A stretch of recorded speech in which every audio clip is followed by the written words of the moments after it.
दोस्तों, क्या एक बॉलीवुड सॉन्ग के विजुअल्स देखकर रिलीजियस सेंटिमेंट्स हर्ट हो सकते हैं? और अगर हो भी, तो क्या इसके लिए सिंगर जिम्मेदार माना जाएगा?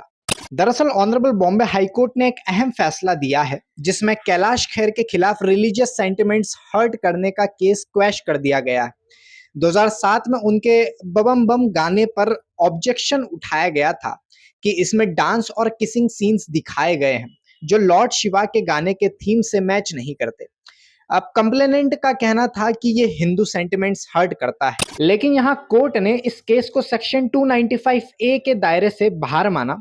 जज साहब ने ऑब्जर्व किया कि कैलाश खेर इसके सिर्फ सिंगर हैं, प्रोड्यूसर या डायरेक्टर नहीं। सॉन्ग के लिरिक्स में लॉर्ड शिवा की महिमा गाई गई है, जो कंप्लेनेंट के एलिगेशंस को वीकन करता है।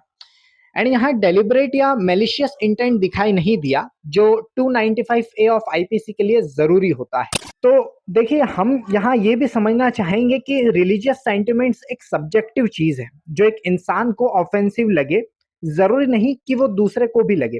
लेकिन इसका ये मतलब भी नहीं है कि किसी भी रिलीजियसली सेंसिटिव टॉपिक को इग्नोर किया जाए। Like freedom of speech fundamental right है, पर एब्सोल्यूट नहीं है। अगर विजुअल्स किसी धार्मिक प्रवचन या भक्ति सॉन्ग से जुड़ा है, तो फिल्म मेकर को भी एक सेंस ऑफ रिस्पॉन्सिबिलिटी रखनी चाहिए, क्योंकि एक थिन लाइन है एक्सप्रेशन और प्रोवोकेशन के बीच, और लॉ का काम है इस बैलेंस को मेंटेन करना। कोर्ट ने यहाँ एक अहम पॉइंट उठाया कि इंडिया में इनटॉलरेंस ऑफ डिसेंट एक पुरानी प्रॉब्लम है।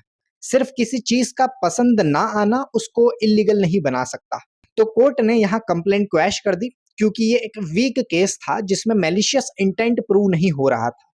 पर इसका मतलब ये नहीं कि ऐसे केसेस बिना किसी जुडिशियल स्क्रूटनी के डिसमिस हो जाएं, क्योंकि रिलीजन और एक्सप्रेशन के बीच का बैलेंस मेंटेन करना लॉयर्स और जुडिशरी दोनों की जिम्मेदारी है। तो आपको क्या लगता है, क्या इस तरह के cases genuinely religious sentiments hurt करते हैं, या बस ओवर रिएक्शन होते हैं?